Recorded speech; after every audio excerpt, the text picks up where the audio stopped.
Manhattan Armory at 25th and Lexington, which is also downtown, not quite as far, a grief center.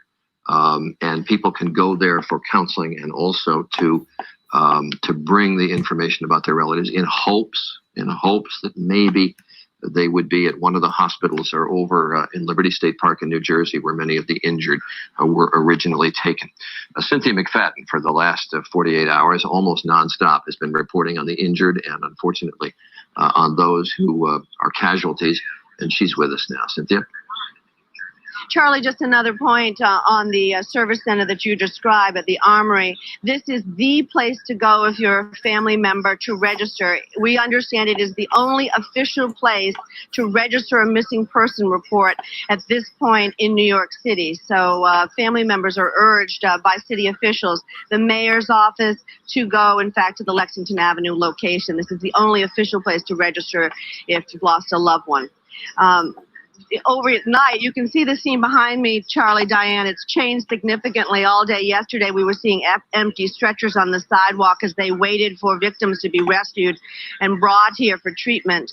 They have moved their operation inside. Hospital officials here want you to know that they are still ready to receive any rescue workers or victims from the World Trade Center towers. Overnight, 8 rescue workers were brought here, 6 of them firefighters. No other patients were brought to the hospital overnight. The injuries were primarily respiratory, as well as eye abrasions, which are the same kind of injuries we've been hearing about from the rescue workers all along. 4 area residents, that is this area in Greenwich Village, were brought here to the trauma center last night because of breathing difficulties. Late last night, we were reporting that most of us here were wearing masks. That's because the quality of the air has degenerated. This morning, it's better. The wind has shifted again. But that plume, occasionally, you can't see it right now. Earlier in the morning, you could see the black plume rising again. As the firefighters have explained to us, black is bad in this case. Black smoke means new fires, means electrical fires most probably, and we were getting that acrid smell. Charlie, I can tell you a little bit more about numbers if that's appropriate at this time. It's always appropriate. You go ahead, Cynthia. A total of 620 people have been received between this St. Vincent's Hospital here in Manhattan and the outer borough St. Vincent's Hospital. That's 620 total patients. And let me tell you the number of people who have been admitted. 96 people have been admitted. Of the total, approximately 83 are either fire or police workers. This hospital this morning has been contacted by emergency services and told that they will remain and become the chief trauma center.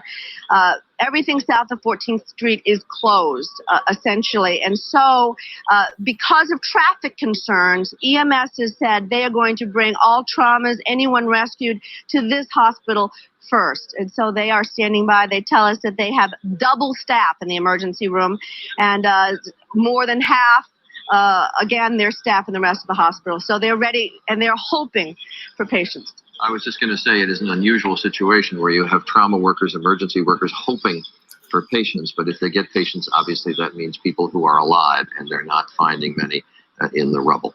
Now, Brian Ross and John Miller, who've been all over the story of the investigation and how it's proceeding on all the different fronts and ran through it for you a moment ago, pointed to the fact that so much of it is centered on the state of Florida, that there were terrorists in this country for more than a year getting pilot training.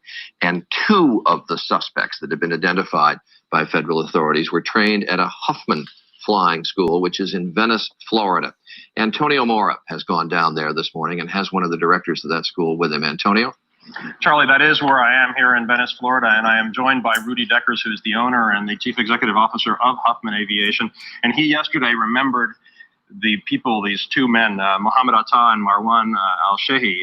He remembered them vaguely, but this morning you woke up, Rudy, and you saw a picture, I believe we have that picture, of Mohammed Atta, and now you have a much clearer memory of who this man was. Yeah, now I remember this guy. He was in the Naples Daily News picture, and now I remember him. I talked a few times to him, and that's the person I never liked, just by feeling. That's the only thing. Nothing feeling about what he was planning to, but some people you don't like him. I didn't like him. That seems to be the general consensus of everyone that has spoken about him. There's another student here who knew him, did not like this man. You had described them as strange birds. Was there anything suspicious about them? Well, no, the only thing is that these people from these countries, like the Middle East, are always a little bit different. We leave them alone. They come here to train. We do more of these people from the Middle East. They were not socializing with anybody of us. Now, you did not train them yourself, but one of your instructors did spend quite a lot of time with them. Now, he is completely in shock and doesn't want to talk about this. Yeah, he is. He flew 4 months with them, trained them, no socializing, but he's completely off the chart, as we are all. But he was 4 months together with them. He is completely off the chart. Now, how did they get to you? Did they apply to the school? Did they just show up? No, they just walked up into the front door. Apparently, they were flying in another school. I've heard Tampa. I can't confirm that. One of them had a license already. They stated that they were not happy with the flight school. They were investigating flight schools, 2 in this field, and they came back a couple of days after and decided to fly with us. Now, there are no restrictions on foreigners coming and learning to fly airplanes in the United States. No. When usually the foreigners are coming from overseas because they're foreigners. Right. And then we do the whole procedure for them. We send them the right documentation so they can get their visas from the authorities. So you help them in advance? We help them in advance. We know about them in advance. These people just showed up here. In the meantime, still my student coordinator took copies of the passport and checked if they were legit in the country. And they did have the stamps that they were legit in the country. And you had those passports and gave those to the FBI yesterday? We had copies of the passports and gave that to the FBI. Has the FBI told you anything? No, other than that they're investigating the whole situation. Have you ever had any other students that stood out from the Middle East in particular? Well, as I said before, they're strange birds to us anyway. They have a different belief, a different behavior. We have more students from the Middle East, and we always are by themselves. But you have hundreds of students here every year, not that many from the Middle East. No, a couple of them every 2-3 months. And the training you give them is on single-engine, simple planes? All very simple planes. Planes like you can see behind us, single-engine, light multi-engine planes, nothing to be capable of to fly a jet. As I learned yesterday, when the students left here after they took the test and the government issued the pilot license, we learned yesterday that they went November to a flight school around Pompano Beach to do jet training. So apparently they had training after us. Now, this is the kind of plane that you fly. Do you think you're capable? You've got many, many years of experience. Would you be capable of moving a 757? Or I fly occasionally in the back seat. I mean, in the back in these airlines. And I think by myself, oh, I wish I could fly for a minute this. But there's no way. There's no way. The systems are different. It's hydraulic. If you steer straight and you keep it at altitude, maybe you're able to do a little bit. But they had to descend. They had to change the speeds. There's no way, in my opinion. All right, Rudy. Rudy Deckers of Huffman Aviation, we thank you for joining us this morning. I know you were shocked. This whole community is shocked, as is the rest of the country, but in particular here, to know that these terrorists lived in their midst. Charlie, Diane? Antonio, thanks so much. We should point out that the training in commercial aviation on those sophisticated jets took place in Vero Beach at another school. We want to go to Claire Shipman because there's a story this morning, brand new story this morning, which might indicate that the hijackers knew Secret Service codes about the president and the White House, and we want her to tell us about that. Claire. Well, that's right, Diane. It's the story that everybody's been talking about since late yesterday and overnight. And essentially what it is the White House made a surprising announcement yesterday. They told us that on Tuesday they had a credible threat both against the White House and Air Force One. Ari Fleischer, the president's spokesman, and then Attorney General John Ashcroft didn't give us any details, but did call it a credible threat.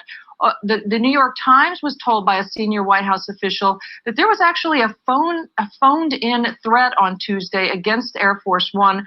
And apparently one of the reasons this official says they found it credible was they were using code words that normally people wouldn't know. The president's code name, Secret Service code name, which, as we talked about before, is Trailblazer, and we all know that. There might have been some other information to make them believe it was a more credible threat. Why is all of this important? Because there's been a little bit of talk in Washington about just why the president took so long to get back on Tuesday and how threatening the situation was for him. That's going to continue to be a focus today. The president's already in the Oval Office this morning, by the way, meeting with his security team. We're told it's likely he's going to be meeting with congressional leaders today to, again, talk about the most important issue of money, some $20 billion he's looking for to deal with the aftermath of this tragedy and some more intelligence services. Diane? All right, Claire, thanks to you. We are standing by because we are going to be talking to the Attorney General of the United States, John Ashcroft, and want to see, there he is. He is wired up and ready. And Mr. Attorney General, we thank you for joining us this morning. You have characterized the investigation as the most massive investigation in U.S. history. How this morning would you characterize the success so far? Well, we're pursuing a couple thousand credible leads. And I believe we're making progress on those leads. We have 4,000 FBI agents themselves, 3,000 individuals who are support individuals for the FBI agents, hundreds and hundreds, up to 1,000 lab and technicians and scientists. So this is a very substantial effort. It includes every one of the field offices of the FBI. So it is a massive effort, and it's one which we believe is resulting in credible leads that we are following. General Ashcroft, Charlie Gibson here. We've been talking about how many different arms there are to this investigation.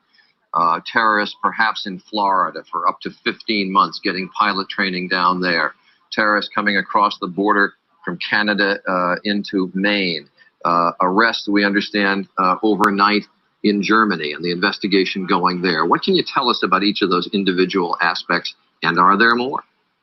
Well, I can just tell you that we have ongoing activities literally not only across America, but in every office of the FBI, and we have offices around the world, that our leads are we believe productive leads, that we're working on those. We know clearly, at least are very confident, that the individuals involved were trained as pilots, that some of them were trained in the United States of America. They operated with technical proficiency to target and to land an aircraft of that size with the deadly accuracy of these acts of war was something that obviously resulted from a complex organization with significant ground support, and which was the result of very, very substantial training. And you talked about 4 cells of terrorists with up to different, I believe you said there were up to 50 people could have been involved. So was there some sort of coordinating structure, do you suspect, of these different cells of terrorists? Well, we know that there were 4 episodes, and we know that the individuals who committed the crimes perished in the criminal act of war. I don't want to frame this as merely a criminal act. This is an act of war against the United States. Sure. And we know that there had to be ground support and coordination. We are not prepared to say how much ground support, how much coordination, and whether or not there is a sort of cellular breakdown and what that would be if there is a cellular breakdown. We know that there were 4 to 6 terrorists who hijacked these flights and destroyed the lives of the individuals on the flights, as well as thousands perhaps of other lives. And that's what we're moving to understand more fully. You'd said yesterday 3 to 6 terrorists on each flight, and that you'd identified, you thought, all of them. You just said 4 to 6. Is that a different number now? I think what I did was to misspeak. Okay, all right. Okay. I think 3 to 6. I want to turn, if I could, Mr. Attorney General, to the report we just heard about from Claire Shipman, the report in the New York Times this morning, that the hijackers may have phoned the Secret Service with threats using codes that were private codes. Is this true? How do you think they got them? Well, I do know that our nation understood and learned that there were credible threats against the White House and Air Force One. Using codes? I'm not going to discuss. I'm not in a position to discuss the nature of the evidence regarding those threats, but they were credible threats, and we take them very seriously. Do you have any idea why that plane then went to the Pentagon as opposed to what you think were the two targets, one in Washington and Air Force One, which was perhaps was going to be on the way from Florida to Washington? Well, frankly, I'm not prepared to make any comments about why any particular planes adopted any particular courses. And I don't want to assume the conditions of your question. Let me indicate that one of our objectives today not only is to continue to pursue these leads, but to provide a way of preventing any further acts and securing the airline so that we can safely resume travel.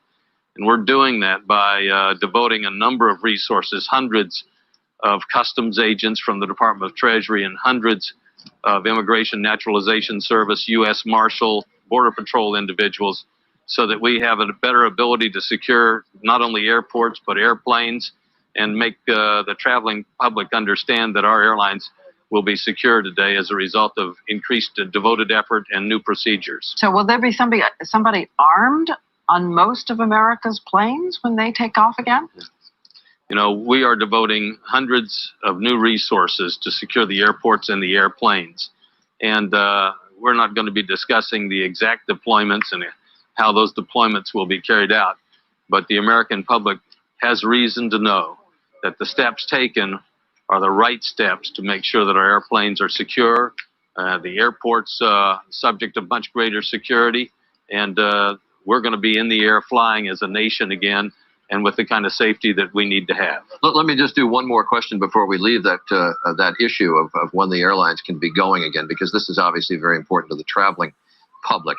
We were talking to Lisa Stark a few moments ago about how the security requirements are requiring the airlines to take some time to get things going again. And there's obviously a lot of curiosity as to how many days it will be before the system is really back up and operating again. And you have to work in conjunction with the FAA and the airlines to get things going again. How long will it be, in your estimation, before the airlines can be back to full operations?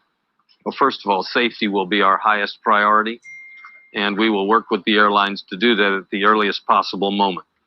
Now, these terrorists wanted to stop, to interdict, to disrupt, to change the American way of life.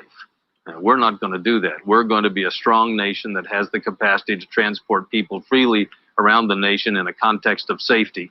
Safety will be our priority, but we're going to get back to that business. That's why we've devoted hundreds of agents from my department and from the Department of Treasury to support the effort. I understand, but can you give me an estimate of when that earliest possible moment will be when traffic will be back to normal for the airline? Well, I believe we're going to be flying again today. And partially. So we're going to work with airlines to make sure that at the earliest possible moment, we resume the kind of schedule that the American flying public has every right to expect. All right, Attorney General John Ashcroft, we thank you for joining us this morning. Thank you. Thanks so much. Thanks for being with us. So we're going to take a break, but we just want to start by showing you our friends who are constructing a Toys R Us, a building right across the street from us here at Good Morning America. And just after the attack occurred on the World Trade Center towers, they put up a couple of signs that said, "God bless America," and pray for the families and the victims. Now there's another sheet up there that says freedom will be defended, and you can see the flags that they have deployed over that construction site. And we show it to you simply because it is typical of so many things here in New York and all across the country, the way people are responding to this. Last night in New York, there were people lining the route that the rescue workers take to go down into the site of rubble here in New York City. And they were cheering and they were clapping. And they were doing it simply because they didn't know what else to do. They wanted to help in some way, so they were there applauding. Some very valiant, thousands of valiant people who were down in that area of rubble, digging through. And on my way home last night, all along, way, way far away from the site itself, people were lighting candles and just placing them in front of their buildings. Let's go back to Don Dahler, though, because speaking of valor, he is at a scene of so much courage. Don. Yeah, absolutely, Diane. About 3 a.m. this morning, I was walking down to this location on Greenwich, and I saw two huddled forms on the stoop of a restaurant and a little furry form next to them. Turns out it was two Chicago, Illinois police officers and their search dog, Miranda. They're here with me right now. Joe Warkey, Dale Warkey, and Joe Palfrey from Illinois, correct? From Lebanon, Illinois, not Chicago, Illinois. No. Right. Near St. Louis. Near St. Louis. You were working late last night in the search area itself. Yeah, since yesterday afternoon. Since yesterday. How long have you been here? How many days? Just since yesterday afternoon. We got in yesterday afternoon. You arrived here. Straight through. And you went immediately into the search area and started looking for... We went to the Donnelly building first, and we searched all 14 floors there. Yes. What did you see down there? It's just terrible. Just wreckage. Is Miranda trained to find living survivors, or is she a cadaver dog? Mainly living. Mainly living. Yeah. Did she, Joe? Did Miranda have any luck finding any living survivors? No, we don't think she did. She had 2 hits yesterday, but we're really not sure the outcome because they pulled us off to do other things. So the firemen started digging immediately, but we don't know how it turned out. How does it work when you're searching in the wreckage like that with a dog? What is the process? Mostly the firemen find a hole for us that there could be a possible survivor, and then the dog goes down into the hole, and depending on the type, what the dog thinks she finds is how she acts, is whether it would be maybe a survivor or a cadaver. Now I have to tell you, when I saw the 3 of you last night, who looked more exhausted. It's got to be a lot of work for her to be climbing over that kind of wreckage. Oh, yeah. It's a real lot of work. She wore out early in the afternoon. We came back and had a little break and then went right back. Well, we appreciate what you're doing, and I hope you have better accommodations tonight. I thank you again. Thank you for being here. Thank you. Charlie and Diane, back to you. All right, thanks very much, Don Daler. I appreciate it. One other story just about the way people are responding. Aaron Hayes did a piece last night on World News Tonight. There was a wonderful young woman from, I believe she was from Iowa, who said, I don't know anybody in New York, but everybody in New York is my brother and sister right now. And I think everybody feels that way. And so it's a good, appropriate way to introduce the mayor of New York, Rudolph Giuliani, who is joining us again this morning. Mr. Mayor, this has been nonstop for you, and we really appreciate you joining us. Good morning. Thanks. There was a chilling statistic that Don Daler down on the site gave us yesterday morning as we signed off the air, that he'd heard that 6,000 body bags had been ordered. You confirmed that number later on in the day, and now the New York Times is saying 11,000 today. The reality is we probably have 30,000 available, and this is kind of gruesome to describe. The reason for that is when you recover in a situation like this, you're going to recover body parts, not just bodies, and you need a body bag literally for every body part that you recover. So you shouldn't draw a conclusion from the number of body bags to the number of people that we expect that we're going to recover, if we can expect anything in this situation. So the number is a very, very huge one. So it can sound, even more dramatic than in fact it is, if it can be any more dramatic than it actually is. I want to return again to the grim roll call of statistics and ask you to bring us up to date on the number of people you know to be taken to hospitals and those who have died. Well, right now, the number that we have identified, that the medical examiner has actually identified as a confirmed body, is 94, I believe. And then we have another 65 or so parts of bodies that have been recovered. So we have 94 people that are ready for identification. Of that number, I think about 28 or 30 have actually been identified.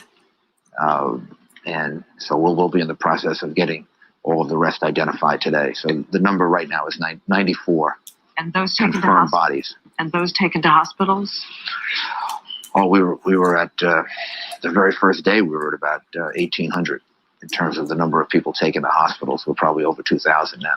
And Mr. Mayor, yesterday you were updating us on the numbers of missing firemen and policemen. 259 was the number yesterday. Yeah, the number now is about 300 firefighters and fire personnel missing. About 30 police officers, New York City missing, and about an equal number of Port Authority police officers missing. So it's roughly about 360 now. Correct. And we have 3,700 missing persons reports. Those are people whose names we have either been reported to us as missing, or names that we can acquire, like the manifest list of the airline. I'm sorry, what was that number of reported missing? 3,700.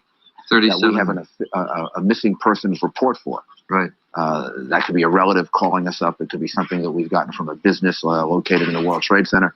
It can be the manifest and flight list. It's names that we actually have recorded of people that are missing. Again, that might not bear a relationship to the number of people we're actually searching for, but at least it's something that we can use. No, but the tragedy here, what's going on? I'm sorry, I didn't mean to interrupt you. The tragedy here is that we may not eventually get a toll here from recovered bodies because the compression here is so great. So it may be that that's the way we identify finally the number, just people who are missing and not found. That's correct. I mean, the terrible reality of this is that we may never be able to recover everyone. We're going to try. I know how important it is. I had to notify a few people yesterday of identifications that were made and even mistakes that were made in identifications, where people were notified that someone was found, but actually they weren't found yet. And it is a source of great comfort to people if you can actually find their loved one. You bet. There's now a grief center established here in New York. I know at the Manhattan Armory where people can go and officially make those missing person reports. Yeah, we had I think it was 2,500 people that showed up yesterday near Bellevue for looking for family members. And one of the things that we have in New York City is the experience of Flight 800 and then Swiss Air. We have a lot of people who have worked on airplane disasters, and we're getting a tremendous amount of help from all over the country, including from FEMA. President Bush sent Joe Alba here yesterday, so we've got resources in place now with the help of the state of New York and Governor Pataki, the help of the federal government. We have a lot of people in place, and if family members are looking for their loved ones, if they come to the Armory, that'll help us. We'll be able to register them, and we'll be able to take from them the identifying criteria that we're going to need to hopefully identify their loved ones. Mr. Mayor, take us down to the rescue scene. Yesterday, you were able to say to us that there were sounds of people who were buried, that the sound detectors were picking up people who might still be alive, even cell phone calls. Anything today? We keep getting reports like that. I left about midnight last night, 12:30 last night, and they had reports of 3 people that they were looking for. It turned out not to be correct. They searched for about 2 hours and weren't able to find anyone. We keep getting reports like that, and we keep following them up. And I believe based on reports like that, we found 2 people yesterday. But unfortunately, we have many more reports than we have actual recoveries of people. We're still hopeful, and we're still working on trying to find people. But we've had situations in which people were in voids because of the tremendous amount of debris and structure that fell.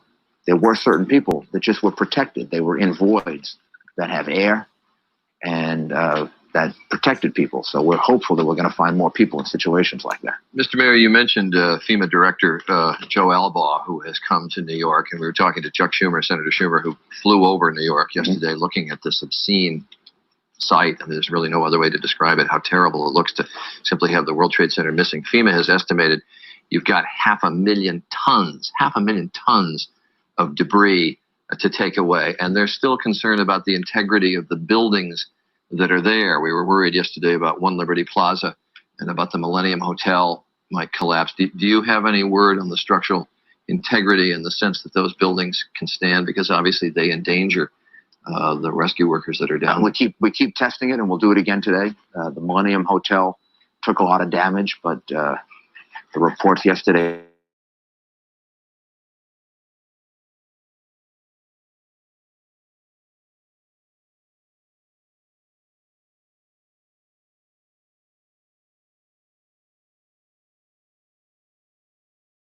were that